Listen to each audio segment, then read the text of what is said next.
Hello guys, তোমরা সবাই কেমন আছো? আশা করি তোমরা সবাই ভালোই আছো।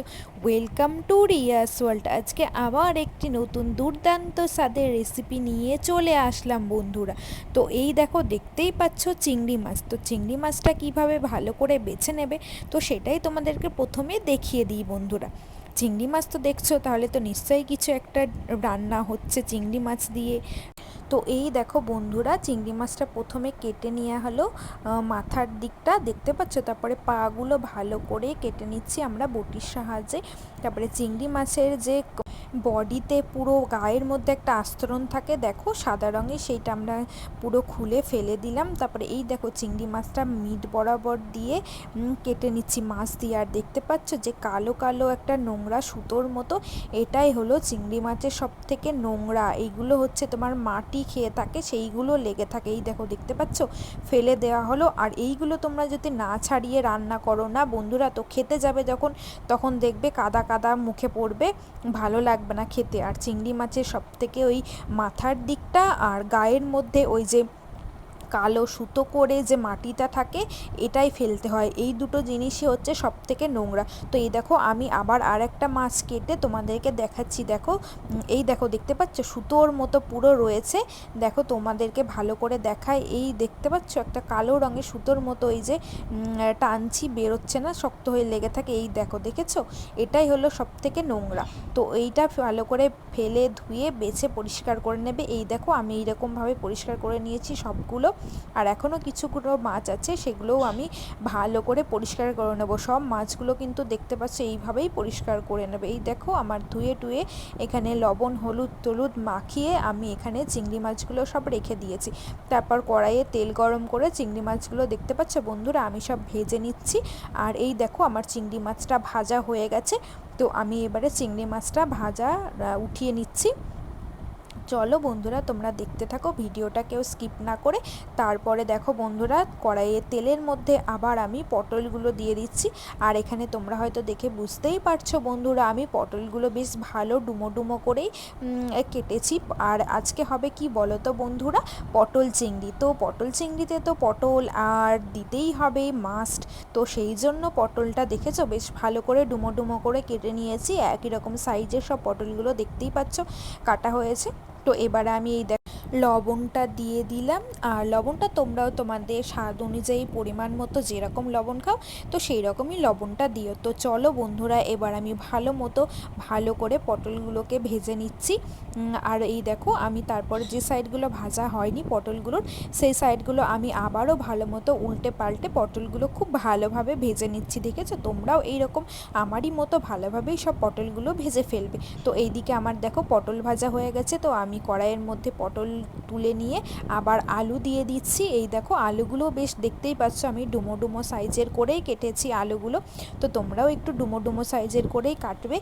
আর পটল চিংড়িতে বিশেষ করে আলু পটলগুলো ডুমো ডুমো সাইজের করে না কাটলে খেতে বেশ ভালো লাগে না, টেস্ট লাগে না। তো তোমরাও একটু ডুমো ডুমো করেই কাটার চেষ্টা করবে, দেখবে দারুণ লাগবে খেতে। তো এই দেখো বন্ধুরা, এখানে আমার আলুগুলো সব ভাজা হয়ে গেছে। তো আমি পটলগুলো তুলে রেখেছি, সেই বাটির মধ্যে আমি আবার আলুগুলোও এখানে তুলে নিচ্ছি। দেখতে পাচ্ছ কি সুন্দর কালার হয়েছে, দেখেই বুঝতে পারছো তোমরা হয়তো নিশ্চয়ই ভালো মতোই ভাজা হয়েছে। তারপরে কড়াইয়ে আবার আমি এই দেখো এখানে তেজপাতা, শুকনো লঙ্কা, এলাচ, লবঙ্গ সব দিয়ে তার মধ্যে আমি এবার পেঁয়াজ কুচি দিয়েছি। আর পেঁয়াজটা দেখতেই পাচ্ছ বেশ বড়ই একটা পেঁয়াজ লাগবে। আর যদি ছোট পেঁয়াজ হয় তাহলে তোমরা দুটো দিও ছোট পেঁয়াজ, তাহলে দেখবে পেঁয়াজটা একটু বেশি করে দিলে তরকারির মধ্যে বেশ টেস্টি আসে, বেশ খেতে ভালো লাগে। আর পেঁয়াজটা তাড়াতাড়ি ভাজা হয়ে যায় যেন, সেই জন্য তোমার একটু লবণ দিয়ে দেবে।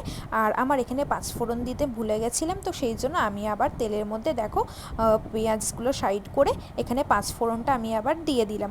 তো চলো এইগুলোকে সব আমি ভালো করে এবার একটু ভাজা ভাজা করে নেব। তো এই দেখো, এবারে বন্ধুরা আমি এর মধ্যে টমেটো দিয়ে দিলাম। পেঁয়াজটা আমার দেখতেই পাচ্ছ হালকা ভাজা ভাজা হয়ে গেছে। তো তারই মধ্যে আমি এখানে ডুমো ডুমো করে কেটে রাখা টমেটোগুলোও দিয়ে দিচ্ছি বন্ধুরা। তো এই দেখো, এরপর এখানে আমি বাটা মশলা দিলাম। বাটা মশলায় তোমার ছিল হচ্ছে আদা বাটা, রসুন বাটা আর তার সাথে ছিল হচ্ছে কয়েকটা লঙ্কা ছিল, শুকনো লঙ্কা। তো এই দেখো এটাকে আমি ভালো করে এবার কষিয়ে নিচ্ছি। এর মধ্যে এবার গুঁড়ো মশলা দিয়ে দিচ্ছি। তোমার এই দেখো জিরে গুঁড়ো চলে গেল, ধনে গুঁড়ো চলে গেল। আর বন্ধুরা জিরে গুঁড়োটা আমি একটু বেশি করেই দিয়েছি এখানে, তোমরা দেখতেই পেলে। তারপর এর মধ্যে আমি আবার হলুদ গুঁড়ো অ্যাড করে দিলাম বন্ধুরা। তো এবারে আমি এইগুলোকে সব একসাথে ভালো করে কষিয়ে নেব।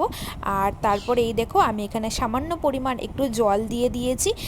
এবার জল দিয়েও এগুলোকে ভালো করে কষিয়ে জলটা যেই ফুটে আসবে এর মধ্যে দেখতেই পাচ্ছ এবারে আমি পটলগুলো আলুগুলো সব দিয়ে দিয়েছি। আর একটু বেশি পরিমাণেই জল অ্যাড করা হয়েছে, কারণ আলুগুলো একটু সিদ্ধ করতে হবে।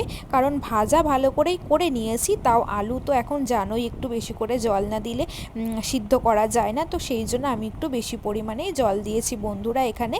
এই দেখো তারপর এর মধ্যে একটু তোমার গরম মশলা দিয়ে দিলাম।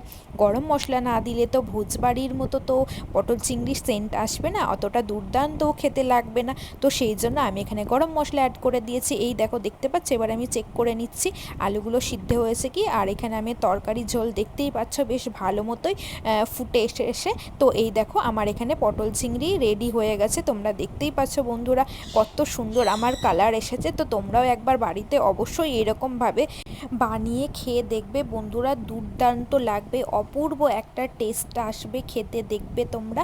আর বাড়িতে বানিয়ে থাকো, অবশ্যই তোমাদের বাড়ির লোকরাও বলবে যে বিয়েবাড়ি ফেল হয়ে গেছে, অপূর্ব হয়েছে, বিয়েবাড়ির থেকে বাড়ির পটল চিংড়ি বেশি খেতে টেস্ট লাগছে।